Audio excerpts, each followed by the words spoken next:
Hello everyone. There are many different methods to get rich, from the ordinary and legitimate ways to those used in the film Ocean's 11, but sometimes wealth is a matter of luck, which comes to you when you least expect it. That's exactly what happened to the hero of today's story. Many years ago, he bought a watch and he didn't even suspect what it would lead to. But let's start from the beginning. So, relax and let's get it on. This elderly man wearing a yellow polo shirt is a veteran of the United States Army. In the 50s and 60s, he served in Germany, like many other Americans did. Some days before coming back home, a sergeant advised the man to buy a Rolex watch. No particular reason or ulterior motive for it, simply the sergeant really liked this brand, and so he spread the word around. The sergeant thought these were the best watches ever made. "Make sure to buy one before you go home," he said. Our hero liked this particular model. According to the soldier, until that moment he'd never heard about the Rolex company, but he went to the store and bought a Rolex GMT Master, an excellent purchase for sure. Years later, the watch was scratched a little, but still worked, although now the man wore them only on special occasions. The watch was too important to him, as well as the memories associated with it. He treated his Rolex very carefully, and considered it a gift from the past, and even kept the original box and all the documents that any other person would have long ago thrown away. Why? I don't know, our hero answered shyly, when the appraiser asked him the same question.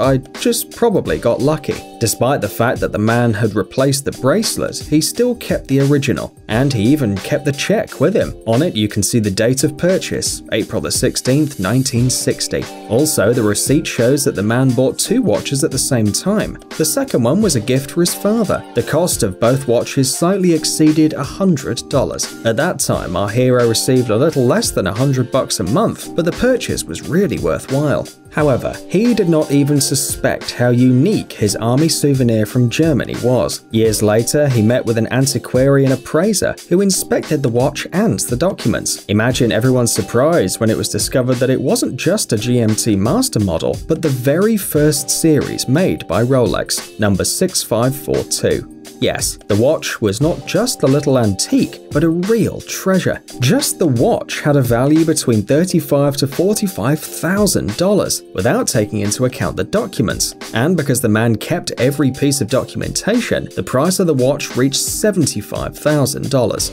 Wow, I have no words, said the veteran, and we can fully understand his reaction. Wow, I had no idea. However, no matter how amazing this story is, we still managed to find some similar ones. The great-great-grandmother of this elderly woman was the owner of a resort in Boston, where the young baseball team, the Boston Red Stockings, stayed in 1871. These people were amongst the first who were paid for playing baseball, true groundbreakers in this professional sport. Among them were the famous brothers Harry and George Wright, as well as Albert Spalding. Yes, if you are even a little keen on sports, you've probably heard of this name. Today, the Spalding Company is known to the whole world for production of balls and equipment for many sports. Basketball, baseball, football, softball, volleyball, American football, skis, and even golf. Spalding is also the official supplier for the NBA, the National University Athletic Association, the American Football League, and behind all this was Albert Spalding. But then at the end of the 19th century, Albert, like the rest of the team, just played baseball and lived in a resort owned by the great-great-grandmother of the heroine of this story. The young athletes clearly felt comfortable and even left joking notes in the book reviews, complaining about the lack of food. Bad food, too hungry to say anything else. Right. Apparently they were very friendly to the owner of the resort, so it's not surprising that her son collected and saved cards with the image of all the team members. During several years, the unique collection was inherited until finally it ended up in the hands of our heroine. And what was the value of this baseball treasure? Well, the appraiser called the cards unique and advised the elderly lady to insure them, and better yet, to put them in a bank. And what do you think? How much money we're talking about? $50,000, $100,000, maybe $500. I would insure them for at least $1 million.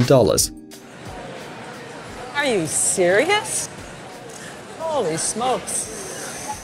Guess I better put it in a bank vault. Well, give us a like if you guessed.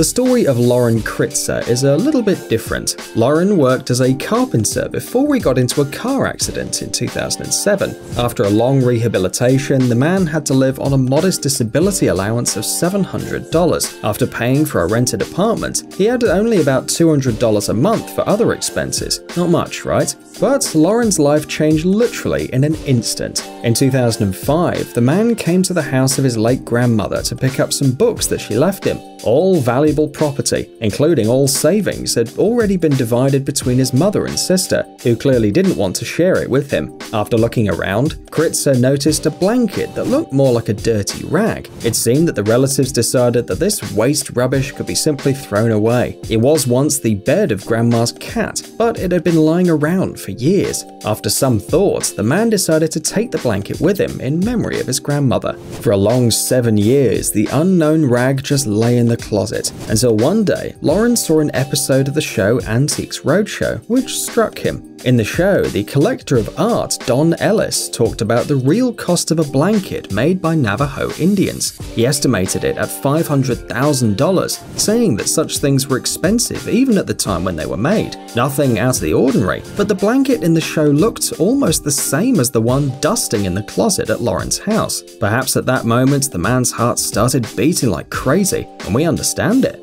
Kritzer immediately began to look for an appraiser who could tell him how much this dirty grandmother's blanket actually was. At first, he was unlucky. Some appraisers refused to meet with him, and others said that there was nothing of value in the object. They believed that it was just an ordinary old rag that should have been sent to the trash a long time ago. But Loren did not give up. And in the end, he got lucky. The man learned about the family company John Moran Auctioneers, which specializes in finding and selling various artifacts, including Indian artifacts. He immediately contacted the experts and showed them his treasure. As it turned out, the blanket that Loren received from his grandmother is considered one of the finest works of the Navajo Indians. After the evaluation, he was offered to sell the item at an auction, and Kritzer immediately agreed, hoping that the earnings could be enough to repair his old car. But the results of the auction were unexpected and even slightly insane. Firstly, it lasted a record time, only 77 seconds. The blanket was bought by the same collector from the TV show, and the second amazing thing was the price. Don Ellis paid for this old rag $1.5 million. Just imagine that kind of money. $1.5 million, the other folks can bid too. $1.5 million and $1.6 million. Congratulations, sir.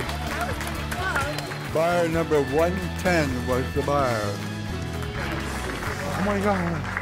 $1.5 million for a rag. I bet you're also thinking about your rug at the door, right? So, in just 77 seconds, Loren Kritzer turned from a poor man into a millionaire. He invested the money in securities and real estate, and was able to afford the purchase which he'd long dreamed of, a customized Dodge Challenger SRT8 2012. But the relatives couldn't cope with envy. Loren repeatedly received calls asking him to share the money, and his own sister even threatened to sue. Well, who knew that the most common old rag might be a treasure?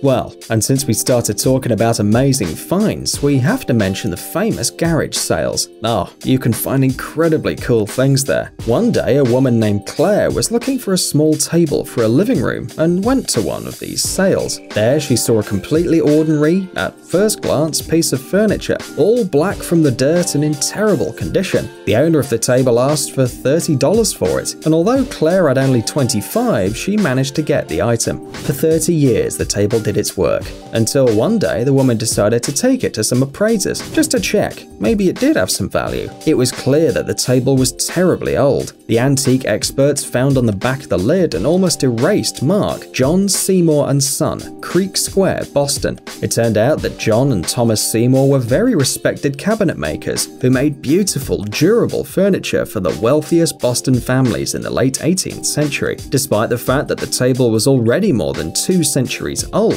it was perfectly preserved, and the antique dealers could even determine which sort of wood it was made from, and all the design elements remained intact. Even the diligent Claire who washed off the mud didn't take them off. So how much can this piece of furniture cost with its centuries-old history, which isn't even going to break down? Surely the woman didn't expect to hear this. The appraisers said that on a good day in an auction, this table could be sold for $250,000. On a good day would be in the range of about $200,000 to $225,000. You heard us right. A table bought at a garage sale is worth 10,000 times more than the original price at the garage sale.